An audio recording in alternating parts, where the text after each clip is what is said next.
არ ვიცი, იცით თუ არა, მაგრამ 4 ოქტომბერს ბევრ სხვა ამბავთან ერთად ერთი საინტერესო რამეც მოხდა. სამი მედია საშუალების დრონი, რომლებიც ამ დღეს რუსთაველზე ხალხმრავალი აქციის გადაღებას ცდილობდნენ, დაიკარგა. ამ სამიდან 2 დრონი სად არის, ჯერაც არ ვიცით. ერთი დრონი მესამე დღეს მოსწავლე ახალგაზრდობის სასახლის სახურავიდან ჩამოიტანეს. დაცვამ ეს დრონი მეხსიერების ბარათის გარეშე დააბრუნა. სამივე დრონის ოპერატორმა მართვაზე კონტროლი თითქმის ერთსა და იმავე დროს, საღამოს 5-დან 6 საათამდე დაკარგა. სანავიგაციო სისტემები მათი დაკარგვის შემდეგ აჩვენებდა, რომ საფრენი აპარატები აეროპორტის სიახლოვეს იყო. რატომ ყვებით ამ ამბავს? საპროტესტო აქციებზე დრონები ადრეც ჩამოუგდიათ, სიგნალით შეუზღუდავთ, თუმცა 4 ოქტომბერს მნიშვნელოვანი რამ მოხდა. ამ დღეს დრონების მუშაობის შეზღუდვის გარდა არეული იყო რუსთაველზე თავისუფლების მოედანსა და მიმდებარე ტერიტორიაზე სანავიგაციო სისტემები.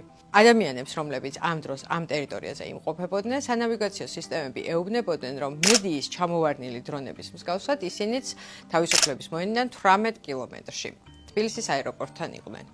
საქმე იმაშია, რომ სანავიგაციო სისტემების არევა, ანუ დაბრმავება, რაც შეიძლება დრონების გადასატაცებელ ტექნოლოგიად იყოს გამოყენებული, ასევე პრობლემებს უქმნის თვითმფრინავების, გემების, ავტომობილების გადაადგილებას.